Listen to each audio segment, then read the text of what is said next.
오늘은 성장하는 교회라는 제목으로 사도행전 2장 42절부터 봉독합니다. 42절부터 47절 화면을 따라 한 목소리로 함께 봉독하겠습니다.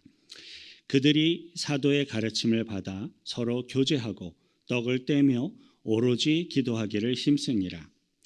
사람마다 두려워하는데 사도들로 말미암아 기사와 표적이 많이 나타나니 믿는 사람이 다 함께 있어 모든 물건을 서로 통용하고 또 재산과 소유를 팔아 각 사람의 필요를 따라 나누어 주며 날마다 마음을 같이하여 성전에 모이기를 힘쓰고 집에서 떡을 떼며 기쁨과 순전한 마음으로 음식을 먹고 하나님을 찬미하며 또 온 백성에게 칭송을 받으니 주께서 구원받는 사람을 날마다 더하게 하시니라.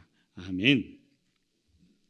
성령 세례를 받은 사도 베드로의 설교와 함께 본격적으로 시작된 교회 공동체는 하루 만에 120명에서 3,000명으로 단 하루 만에 불어났습니다. 그리고 3,000명이었던 교회 공동체의 규모는 또 금방 5,000명으로 또 늘어나게 됩니다. 그 이후로도 교회 공동체의 규모는 놀라운 속도로 성장해서 성도들의 숫자가 무수히 많아지게 되는데 성경은 그 숫자를 헤아릴 수가 없으니까 더 이상 구체적인 숫자에 대해서는 아예 기록하지 않습니다. 예수 그리스도의 핏값으로 세워진 교회 공동체가 그처럼 놀라운 속도로 성장하며 전파되었던 그 주요 과정들을 우리들은 지난주 사도행전 2장 42절의 본문을 통해서 매우 간략하게 정리하며 살펴보았습니다. 그리고 오늘은 그 사도행전 2장 42절의 본문을 보다 더 자세하게 살펴보고 그 결과와 과정으로 나타난 교회 공동체의 모습을 묵상함으로써 영적인 교훈들을 함께 배우며 훈련하고자 합니다. 42절 천천히 다시 함께 읽습니다. 그들이 사도의 가르침을 받아 서로 교제하고 떡을 떼며 오로지 기도하기를 힘쓰니라. 아멘. 폭발적인 성장과 회심의 열매를 맺었던 초기의 교회 공동체는 예수 그리스도의 천국 복음과 영적인 가르침을 이렇게 받았는데 이에 대해서 성경이 기록하기를 그들이 사도의 가르침을 받아라고 기록하고 있습니다. 그 당시 예루살렘에는요 구약 성경의 지식 그리고 그 율법에 대해서 굉장히 학식이 많았던 서기관들과 랍비들이 많이 있었습니다. 그런데 오늘 보면 42절을 보면 회심받고 구원받은 3,000명이 넘는 성도들이 유대의 랍비들로부터 가르침을 받은 것이 아니라 사도들로부터 가르침을 받았다라고 기록을 하고 있습니다. 이러한 성경 본문은 우리들에게 중요한 영적인 교훈을 가르쳐주고 있습니다. 성경을 배우고 묵상하는 것은 굉장히 좋은데요. 누구로부터 어떠한 가르침을 배우고 어떻게 훈련하는가 하는 것도 굉장히 중요하다는 사실입니다. 특별히 오늘날처럼 무수히 많은 이단 사상들이 성도들을 유혹하고 있고 또 인터넷에서 조금만 검색을 해도 성경을 가르쳐주는 동영상을 얼마든지 찾아볼 수 있는 이러한 상황에서는 더욱더 그렇습니다. 자신의 취향과 자신의 입맛에 맞도록 재미있게 성경을 잘 가르쳐주는 것도 좋지만 그 무엇보다도 더욱더 중요한 것은 그 가르침의 배경과 가르침의 사상과 그 신학이 어디로부터 와서 어디를 향하여 가고 있는가 하는 것입니다. 성경이 보여주고 있는 그 당시의 예루살렘 상황도 역시 마찬가지였습니다. 유대의 수많은 서기관들과 랍비들도 모두 다 구약 성경에 그리고 또 구약 성경에 나오는 율법에 정통한 전문가들이었어요. 그들도 율법을 가르치고 교훈을 하던 구약 성경의 전문가들입니다. 그리고 사도들도요 역시 구약 성경에 기록된 성경 말씀을 해석하고 그것을 증거함으로써 예수 그리스도의 십자가 구원의 복음을 증거하며 가르치고 있는 것입니다. 그들은 모두 다 동일한 구약 성경을 이야기하고 있어요. 동일한 구약 성경을 이야기하면서 동일한 말씀을 해석하고 증거를 합니다. 하지만 그들의 가르침에는 결과적으로 멸망 그리고 구원이라는 굉장히 큰 차이점을 갖고 있게 된 겁니다. 성경에 나오는 이야기를 한다고 해서 모든 것이 다 영원한 생명과 영원한 구원의 길로 인도하는 진리의 말씀이 되는 것이 아니다라는 사실을 우리는 꼭 기억해야 하겠습니다. 오늘날 한국의 경우는요, 종종 세상의 뉴스에까지 등장하는 아무개 목사라는 사람들이 있습니다. 저는 그 사람들을 결코 목사로서 인정하지 않지만 세상의 돈의 힘과 군중들의 막강한 힘에 의해서 아직까지도 목사라는 타이틀을 유지하고 있는 정말로 이상한 사람들이 있습니다. 성이 전시인 전광 아무개라는 사람은, 목사는 청중들을 굉장히 웃기는 걸 잘하는 것 같아요. 웃기면서 많은 사람들을 끌어모으는 재주가 있어서 초대형 규모의 군중들을 모으고 유지하고 있는 이상한 사람이 있습니다. 또 정명시읒이라는 사람은 목사라는 타이틀을 가지고 수많은 청년들과 어마어마한 재산을 끌어모았지만 현재 수감 상태로 성범죄 심판을 받고 있는 음란하고 악한 사람도 있습니다. 이러한 사람들의 이야기를 제가 들을 때마다 저는, 아니 어떻게 그 수많은 정말로 공부도 많이 하고 똑똑한 사람들이 이 잘못된 이단 사상에 그렇게 쉽게 사로잡히게 되고 저렇게 끌려다니고 있을까라는 그러한 생각을 하게 됩니다. 그러한 것을 보면 악한 사단이 얼마나 열심히 복음을 방해하고 사람들이 구원받는 길로 나아가는 것을 방해하고 있는지를 다시 한번 깨닫게 됩니다. 하나님의 말씀을 우리들이 듣고 배울 때 성경 말씀을 어떠한 사람들로부터 어떻게 해석해서 내가 듣는가 하는 것, 이것이 굉장히 중요하다라는 사실을 기억하시길 바랍니다. 우리 성도들은 성경의 가르침을 들을 때 그 성경의 가르침이 정말로 성경적인 가르침인지 아니면 잘못된 이단 사상에 오염된 가르침인지를 반드시 점검하시길 바랍니다. 어느 신학교, 어느 교수의 가르침을 받아서 어떠한 신학 사상과 또 어떠한 가치관을 가지고 성경을 해석하고 있는지를 보는 거예요. 또 현재 어떠한 단체에 속해서 어떠한 가르침과 어떠한 열매를 맺고 있는지를 점검하는 겁니다. 혹시 그것이 어렵게 느껴지십니까? 그렇다면 시원하고 재밌게 들려지는 말씀을 추구할 것이 아니라 건강한 교회 공동체를 통해서 점검되고 확인된 말씀을 들으십시오. 또는 여러 건전한 목회자들을 통해서 점검되고 확인된 말씀만 들으시면 됩니다. 저와 여러분들은 하나님의 말씀을 열심히 배우고 묵상하고 훈련하되 하나님의 뜻에 합당한 성경적인 가르침 안에 거하게 되시기를 축원드립니다. 그 다음으로 본문 42절을 보면 성령 충만한 베드로의 설교를 통해서 본격적으로 시작된 이 3,000명의 초기 교회 공동체의 모습은 오로지 기도하기를 힘쓰는 모습이었다라고 기록하고 있어요. 자, 이 대목에서 우리들은 오로지 기도하기를 힘쓰는 것이 무엇이고 어떻게 하는 것인지를 좀 묵상해 볼 필요가 있습니다. 어떤 분들은 나는 하루 종일 기도합니다. 수시로 무시로 기도합니다. 인정합니다. 그런데요, 집중해서 무릎 꿇고 혹은 하나님 앞에 주님과 독대하며 기도하는 시간도 반드시 필요해요. 제가 그런 말씀을 드리면 어떤 분들의 경우는 기도를 하려고 단단히 작정을 하고 눈을 감고 기도를 해도 채 3분도 되지가 않아서 제가 기도할 기도거리가 다 끝나버립니다라는 분들이 종종 있습니다. 오로지 기도하기를 힘쓰니라라고 이렇게 기록을 할 정도면 그것은 분명히 5분 10분 만에 다 끝나버리는 기도가 아니었던 것이 분명하죠. 그렇다면 오로지 기도하기를 힘쓰는 것은 어떻게 할 수 있는 것일까요? 그 비결은 무엇을 위해서 기도하고 어떻게 기도하는가에 달려 있습니다. 자기 자신의 개인적인 소망, 또 자신이 힘들어하고 있는 어떤 문제를 주님께 아뢰며 기도하는 것, 이거 중요합니다. 근데 그렇게 중요하지만 그러한 기도는요, 아무리 길게 열심히 해봐야 보통 15분을 넘기지를 못해요. 15분 넘기기가 어렵습니다. 하지만 성령님의 인도하심을 따라서 성령님의 뜻과 성령님의 소망을 품고 그것을 놓고 기도하는 것은 완전히 차원이 다른 정말로 깊고 정말로 넓은 기도가 가능해집니다. 그러한 기도가 구체적으로 무엇을 의미하는 것인지 생각해 볼 수 있는, 유추해 볼 수 있는 내용이 바로 오늘의 본문 다음 구절에 기록되어 있어요. 43절 함께 읽습니다. 사람마다 두려워하는데 사도들로 말미암아 기사와 표적이 많이 나타나니.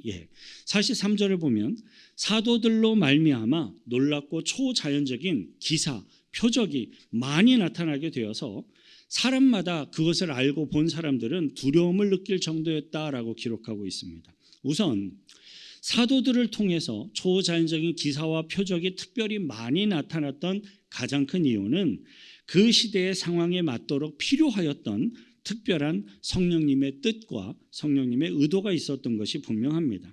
그리고 사도들을 통하여서 기사와 표적이 많이 나타났던 또 다른 하나의 중요한 원인과 이유는요, 초기 교회 공동체 성도들이 오로지 기도에 힘쓰는 이 기도의 사역을 잘 감당하였기 때문이에요. 왜냐하면요, 기사와 표적은요, 능력 나타나는 것은 오직 기도로서만 가능하기 때문에 그래요. 마가복음 9장 26절부터 29절 함께 읽습니다.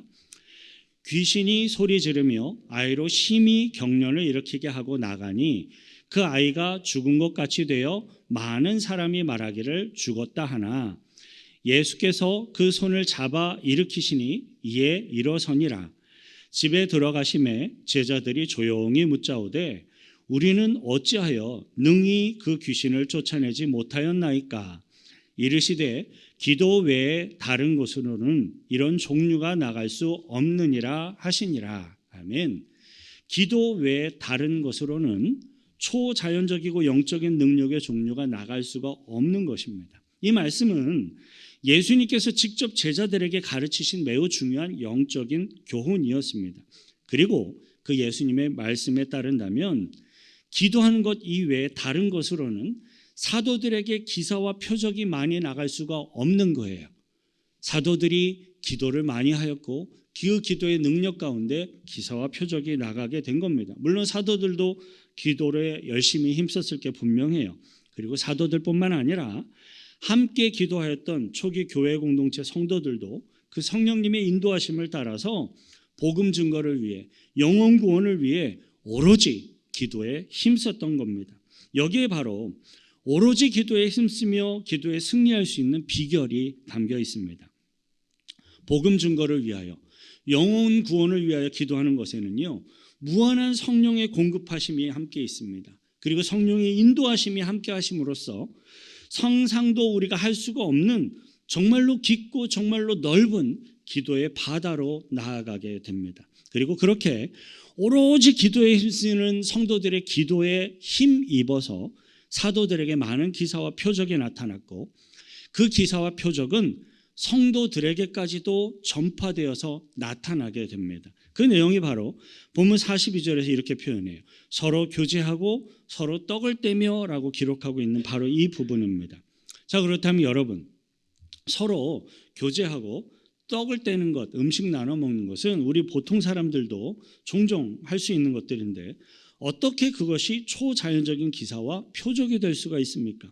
왜냐하면요, 초기 교회 공동체 성도들이 행하였던 서로 교제하고 떡을 떼는 그 모습은요, 우리 인간들의 이성적이고 어떤 이기적인 생각과 마음으로는 도저히 불가능한, 정말로 힘들고 어려운 불가능한 것이었기 때문에 그래요. 그 오로지 기도에 힘쓰는 성도들에게 나타났던 놀라운 기사와 표적의 내용이 바로 오늘의 본문 가운데 기록되어 있습니다. 44절 45절 함께 읽습니다. 믿는 사람이 다 함께 있어 모든 물건을 서로 통용하고 또 재산과 소유를 팔아 각 사람의 필요를 따라 나눠주며, 자기 재산을 팔고 소유를 팔아서 교회 공동체 성도들에게 필요를 따라 나눠줬대요. 여러분, 이게 도대체 어떻게 가능합니까? 이것은 자신이 그냥 대접하고 싶은 마음으로 음식을 이렇게 대접하는 것과는 완전히 차원이 다른 이야기입니다. 어떻게 자신의 소중한 재산인 집을 팔고 땅을 팔아서 교회 공동체에 내어놓고 각 사람의 필요에 따라서 나누어 주면서 그것을 보면서 기뻐하고 즐거워하며 하나님을 찬미할 수 있습니까? 그 시대에 성령 충만함을 받았던 사람들은 모두 다 특별히 재물에 욕심도 없고 의로워서 마치 천사와도 같은 사람들이었기 때문에 가능한 것이었습니까? 아니지요. 그 시대에 살았던 모든 성도들도 현재 우리들과 똑같은 생각, 똑같은 마음, 똑같은 몸을 가지고 있는 지극히 평범한 사람들이었음이 매우 분명합니다. 그 시대에 살았던 성도들도 모두 돈이 소중하고 귀중한 것을 누구보다도 잘 알고 있었고 돈을 많이 벌기 위해서 모든 수고와 노력을 아끼지 않았던 우리들과 동일한 평범한 사람들이었습니다. 그렇기 때문에 오늘 성경 본문이 기록하고 있는 이 사건들은요, 정말로 놀랍고 정말로 초자연적인 기사와 표적에 해당하는 사건임이 매우 분명합니다. 자, 그렇다면 초기교회 공동체 성도들은 사도들도 아닌데, 예수님의 특별한 제자들도 아닌데, 어떻게 그러한 놀라운 초자연적인 기사와 표적 같은 일들을, 자신의 재산을 다 팔아 이렇게 성도들을 나눠주며 기뻐하며 찬미할 수 있는 이런 일들을 행할 수 있었겠습니까? 왜냐하면 초기 교회 공동체 성도들은요, 오로지 기도에 힘쓰는 기도의 사람들이었기 때문에 가능한 것이었습니다. 그 당시에 내가 예수 그리스도를 믿습니다라고 크리스천으로서 믿음을 고백하고 그리스도인이 되는 것, 유대인의 당으로부터 그리스도의 당으로 들어오는 것은 정말로 큰 결단이 필요한 것이었습니다. 유대인들의 표적이 돼서 미움을 받고 있었던 예수 그리스도의 당 안으로 들어가는 것은 유대 사회와 가족들과 친척들과 모든 친구들과 모든 직장으로부터 다 외면당하게 되는 것이었기 때문에 그래요. 하루 만에 3,000명의 성도들이 회심하고 그리스도인이 되었다라는 이 말은 최소 그들 중에 제가 예상할 때 아무리 작게 잡아도 최소 1,000명 이상의 성도들이 하루 만에 직장과 사회와 가족들로부터 외면당하게 될 것이다라는 것을 의미하는 것이었습니다. 초기 교회 공동체 안에는 그렇게 직장과 가족들과 사회들로부터 어느 날 한순간에 외면당하고 갈 곳이 없어져서 생계가 막막해진 사람들이 분명히 많이 있었습니다. 그럼에도 불구하고 믿음을 선택하고 그럼에도 불구하고 그리스도인이 되었으니 얼마나 많은 사람들이 간절함으로 그 문제를 위해 정말로 하나님 앞에 자신의 삶의 문제를 해결해 달라고, 또 자신에게 더욱더 굳건한 믿음을 달라고 얼마나 간절히 기도하였겠습니까? 그렇게 또 바로 옆에서 어려움을 당하고 있는 친구와 가족들을 바라보게 된 성도들은 또 얼마나 간절함으로 그들을 위해서, 복음 증거를 위해서 간구하며 또 기도하였겠습니까? 그런데 그렇게 간절히 기도하는 중에 하나님의 성령께서 부어주시는 긍휼, 사랑, 은혜가 어떤 성도에게 부어져서 기적이 일어나기 시작을 합니다. 수많은 사람들이 직장을 잃고 쫓겨나서 당장에 먹고 쉴 수 있는 집이 없어져서 어려움에 빠진 것을 알게 된 어떤 성도는 자신의 집 한 채를 그 사람들에게 무료로 제공합니다. 이것을 알게 된 어떤 성도는 더 많이 돕고 싶은 그런 마음이 있지만 자신의 재정 능력이 안 되니까 그저 쌀 한 가마를 조용히 가져다 놓고 누가 볼까 조용히 사라집니다. 이러한 소식들을 접하게 된 어떤 부자 성도는 자신의 큰 밭을 팔아서 모든 어려운 사람들의 식사를, 먹을 것을 다 책임지기 시작을 합니다.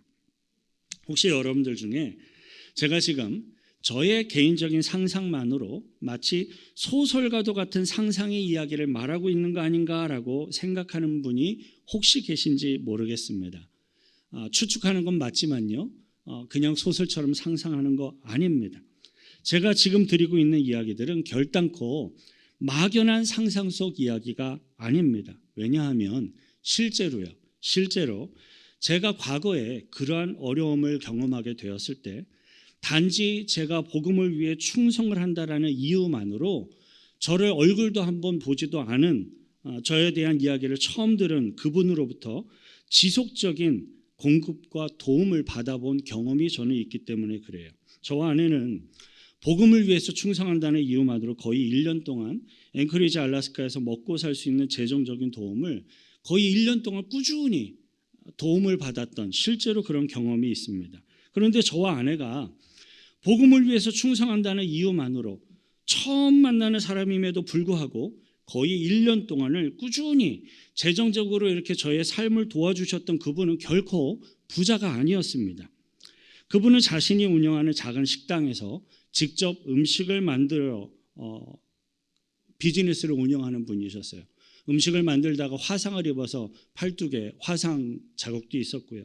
직접 음식도 배달하며 열심히 살아가는 정말로 평범한 한인 크리스천이었습니다. 그런데 그분이 어느 날 저에 대한 이야기를 저를 통해 들은 것도 아니고 누군가를 통해서 전달해 듣고 그냥 아무런 조건도 없이 거의 1년 동안 꾸준히 저의 가정의 재정적인 필요를 해결해 주시는 것이었습니다. 단지 복음을 위해 충성하고 그 일을 위해 헌신한다라는 이유만으로 그렇게 공급을 해주셨어요. 그분의 식당은 비행기를 타고 가야 하는 워낙 오지에 있었기 때문에 저는 지금까지도 그분의 식당에 가본 적이 없습니다. 이야기만 들었을 뿐이에요. 그뿐만이 아닙니다. 처음에는 홈리스들 복음 전도 사역을 시작을 해서 작게 시작을 하였지만 나중에는요 거의 매일같이 100명의 집이 없는 사람들이 길거리에 서서 음식을 제공받고 그들에게 음식을 제공하며 복음을 증거를 할 수 있도록 100명이 배부르게 먹을 수 있는 모든 물품과 음식을 돕는 일꾼들도 다 채워졌습니다. 놀라운 것은요, 단지 예수 그리스도의 복음을 위해서 충성한다라는 이유 하나만으로 저를 잘 알지도 못하는 많은 크리스천 성도들이 제각각 자원하는 마음으로 기꺼이 헌금과 봉사에 기꺼이 참여하셨다라는 겁니다. 예수 그리스도를 알지 못하는 세상 사람들이 볼 때는 이건 불가능한 이야기죠. 이상한 일입니다.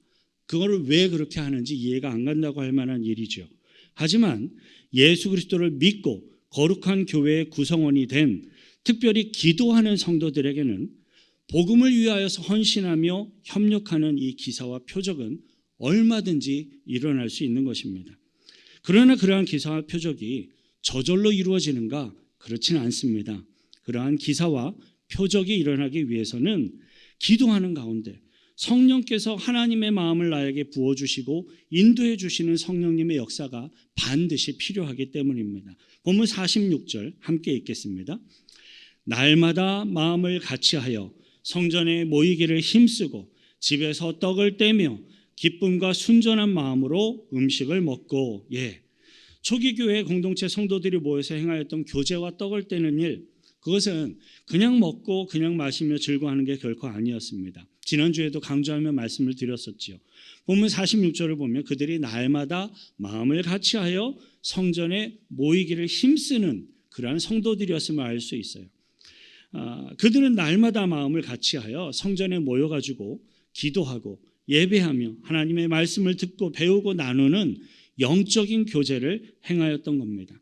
그리고 그들의 그 영적인 기쁨, 영적인 사랑은 자연스럽게 누군가의 집으로 가서 또 함께 떡을 떼고 기쁨과 순전한 마음으로 음식을 나누는 친교로 자연스럽게 연결되고 이어지게 됐습니다. 하지만 이 부분의 말씀을 우리들이 묵상할 때에요, 한 가지 굉장히 조심해야 될 내용이 있습니다. 그것은요, 철저하게 자발적인 배려와 그리고 또 자발적인 감사의 그 관계성 속에서 이루어져야만 한다라는 사실입니다.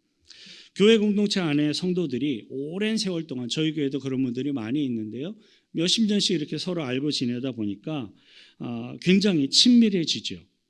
오랜 시간 동안 함께 신앙생활을 하다 보면 처음에는 적절한 배려와 예의를 지키던 것이 어느 순간부터는 배려가 없는 무례함으로 변질되는 경우도 있습니다.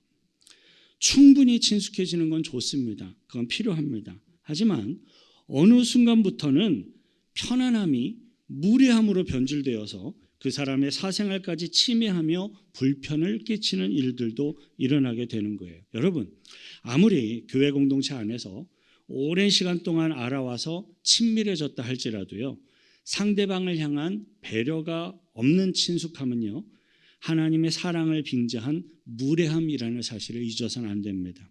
오늘 성경 본문에 기록되어 있는 재산을 팔고 소유를 팔아 각 사람의 필요를 따라 나눠주는 이 기적은요, 철저하게 각 성도 각 개인의 자발적인 헌신, 자발적인 섬김이었다라는 것을 기억해야 합니다.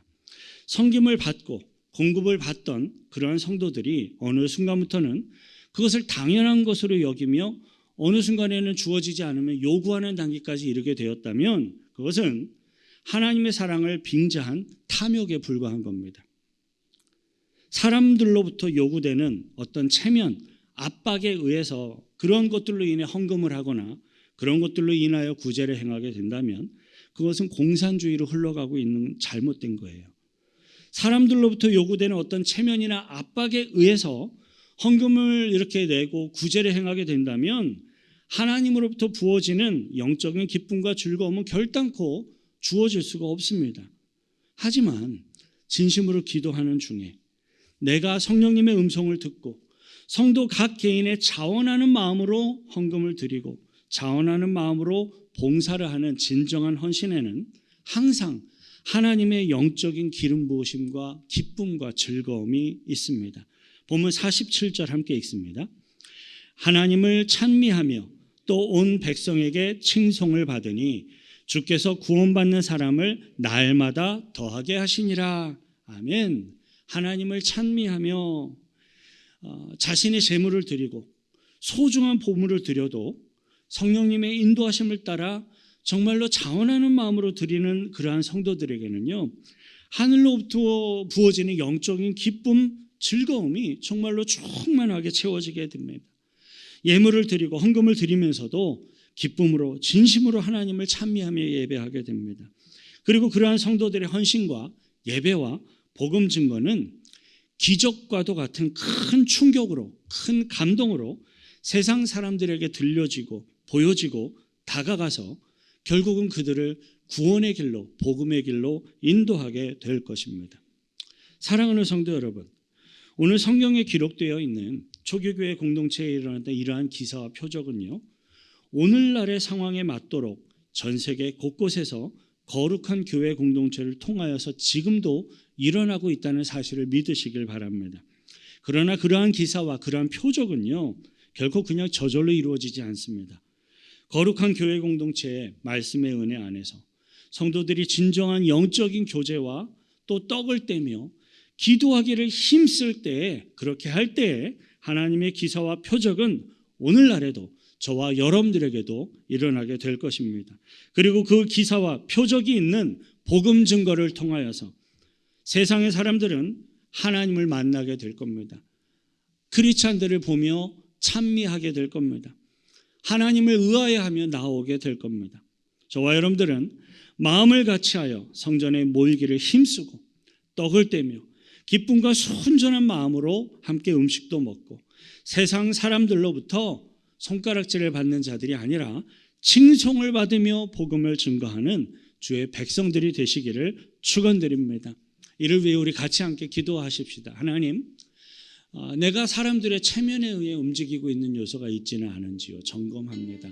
오로지 하나님만을 바라보며 예배하게 하시고 오로지 주님만을 바라보며 헌금도 할 줄 알게 하시고 오로지 주님만을 바라보며 기쁨으로 자원하는 마음으로 봉사도 하게 하여 주셔서 하늘로부터 부어지는 그 은혜와 즐거움과 기쁨을 누릴 수 있는 성도로서의 삶을 살게 하여 주옵소서. 그리고 그러한 세상 사람들로부터 칭송받는 복음적인 삶을 통하여 복음을 증거하게 하시고 그 복음 증거를 듣고 감동을 받고 충격을 받고 주님께로 나아 구원받는 자들의 숫자가 날마다 늘어나는 일들이 나를 통하여 일어나게 하여 주옵소서. 우리들의 교회 공동체를 통하여 일어나게 하여 달라고 같이 함께 기도하겠습니다. 거룩하신 구주의 하나님 아버지여, 감사와 찬송과 찬양을 드립니다. 안진뱅이가 일어나고 눈을 못 보던 자들이 눈을 뜨는 것도 기사와 표적이지만 우리 인간들의 본질적인 욕심과 본질적인 이기적인 마음을 정복하고 극복하고 기쁨으로 감사함으로 자원하는 마음으로 타인들을 위해 어려운 이들을 위해 도움의 손길을 펼치며 그것으로 복음을 증거하며 주님께 영광 돌려드리는 이 일 또한 기사와 표적임을 또한 깨닫습니다. 하나님, 진정으로 주님 앞에 기도하는 자로 살게 하옵소서. 하나님의 말씀의 은혜 안에 거하게 하시고 그 말씀으로 교제하며 영적인 떡을 떼고 하나님의 은혜 안에 살게 하시고 기도하게 하심으로써 내가 필요한 곳에 하나님이 부르시는 그곳에 기꺼이 드리며 쓰임받으며 영광 돌려드릴 수 있도록 사용하여 주시고 주님 홀로 영광 거두어 주옵소서. 하나님 아버지, 이 세상에는 성경을 빙자하여서 잘못된 길로 성도들을 유혹하고자 하는 악한 많은 이들이 존재한다는 것을 다시금 깨닫고 확인합니다. 구하오니 늘 온전한 하나님의 말씀의 진리 안에 거할 수 있도록 우리들을 인도하시고 보호하여 주옵소서. 오직 예수 그리스도께서 세우신 거룩한 교회 공동체의 말씀 안에서 성도들 간의 영적인 교제 안에서 나눔과 헌신과 봉사를 통하여서 하나님의 뜻을 이루며 복음을 전할 수 있도록 인도하여 주옵소서. 우리를 구원하신 예수 그리스도의 이름으로 기도하옵나이다. 아멘. 우리들을 통하여 주의 일들을 행하실 주님 앞에 감사의 박수로 영광 돌려드리겠습니다. 아멘.